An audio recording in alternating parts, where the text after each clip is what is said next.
अस्सलाम वालेकुम वरहमतुल्लाहि वबरकातुह। मेरे प्यारे भाइयों और बहनों, आज मुहर्रमुल हरम की 5वीं तारीख है। ये वो मुक़द्दस महीना है जिसे अल्लाह ताला ने हुर्मत और फजीलत अता फरमाई है। मुहर्रम सिर्फ इस्लामी साल का पहला महीना ही नहीं, बल्कि इबादत, तौबा और अल्लाह के करीब होने का एक ख़ास मौका भी है। आज हम बात करेंगे कि मुहर्रम के इन दिनों में एक मोमिन को अपनी ज़िंदगी में क्या तब्दीली लानी चाहिए और कैसे हम इस मुक़द्दस महीने से ज़्यादा फ़ायदा उठा सकते हैं। दोस्तों, जब नया इस्लामी साल शुरू होता है तो हमें अपनी गुजरी हुई जिंदगी का मुहस्सबा करना चाहिए। सोचिए, पिछले साल हमने कितनी नेकियां की, कितनी गलतियां की, कितनी नमाजें कज़ा हुई, कितनी दफ़ा हमने अल्लाह की नफरमानी की। मुहर्रम हमें यह पैगाम देता है कि अगर हमसे गलतियां हुई हैं तो अल्लाह के दरवाजे अब भी खुले हैं। अल्लाह ताला फरमाता है कि वो तौबा करने वालों को पसंद करता है। आज के दिन अपने दिल में ये इरादा करें कि हम अपनी नमाजों की पाबंदी करेंगे, क्योंकि नमाज ही मोमिन और कुफ्र के दरमियां फ़र्क है। जो शख्स अपनी नमाज की हिफाजत करता है, अल्लाह उसकी हिफाजत करता है। मेरे अजीज दोस्तों, मुहर्रम का महीना हमें सब्र और इस्तिकामत का भी दर्स देता है।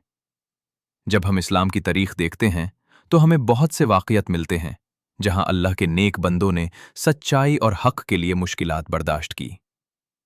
इसलिए अगर आज आप अपनी जिंदगी में किसी परेशानी, तांगी या मुश्किल का सामना कर रहे हैं तो मायूस न हों। अल्लाह हर मुश्किल के बाद आसानी अता फरमाता है। याद रखिए, दुनिया की जिंदगी इम्तिहान है। कभी खुशी मिलती है और कभी गम, लेकिन कामयाब वो है जो हर हाल में अल्लाह से जुदा रहता है। भाइयों और बहनों, मुहर्रम के दिनों में नफिल रोज़ा की भी बहुत फजीलत है। रसूलुल्लाह सल्लल्लाहु अलैहि वसल्लम ने मुहर्रम को अल्लाह का महीना करार दिया और इस महीने के रोज़े की बहुत तारीफ बयान फरमाई। अगर आप रोज़ा रख सकते हैं तो इन मुबारक दिनों में रोज़ा रखें और अल्लाह से अपनी मगफिरत और हिदायत की दुआ करें। आज एक और अहम बात समझिए। हम अक्सर नया साल आने पर दुनिया के प्लान्स बनाते हैं, करियर, बिजनेस, पैसा और घर के प्लान्स।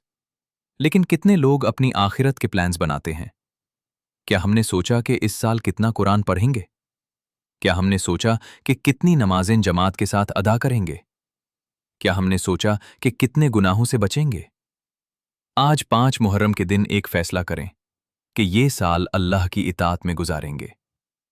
दोस्तों, कुरान करीम और जिक्र इलाही से अपना तल्लुक मजबूत बनाइए। हर रोज चंद आयात कुरान की तिलावत करें। अगर ज्यादा नहीं पढ़ सकते तो थोड़ा ही सही, लेकिन मुसलसल पढ़ते रहें। रसूलुल्लाह सल्लल्लाहु अलैहि वसल्लम ने फरमाया कि अल्लाह को वो अमल सबसे ज्यादा पसंद है जो मुसलसल किया जाए, चाहे थोड़ा ही हो। इसलिए आज से अपनी जिंदगी में छोटी छोटी नेक आदतें शामिल करें। सुबह उठकर अल्लाह का शुक्र अदा करें, 5 वक्त नमाज अदा करें, रोजाना कुरान की तिलावत करें, वालदैन के साथ हुस्न सुलूक करें और लोगों के लिए आसानी पैदा करें। मेरे प्यारे भाइयों और बहनों, आज जब हम 5 मुहर्रम में दाखिल हो चुके हैं तो हमें ये याद रखना चाहिए कि जिंदगी बहुत मुख्तसर है। हमें नहीं पता अगला मुहर्रम हम देखेंगे या नहीं। इसलिए हर दिन को अपनी आखिरत की तैयारी का जरिया बनाइए। अल्लाह से दुआ है कि वो हमें मुहर्रमुल हरम की बरकतों से भरपूर फायदा उठाने की तौफीक अता फरमाए। अल्लाह हमें सच्ची तौबा करने वाला बनाए। अल्लाह हमें नमाज की पाबंदी नसीब फरमाए। अल्लाह हमें कुरान से मोहब्बत अता फरमाए और अल्लाह हमें दुनिया और आखिरत की कामयाबी नसीब फरमाए। आमीन या रब्बल आलमीन। व आखिरु दावाना अनिल हम्दुलिल्लाहि रब्बिल आलमीन।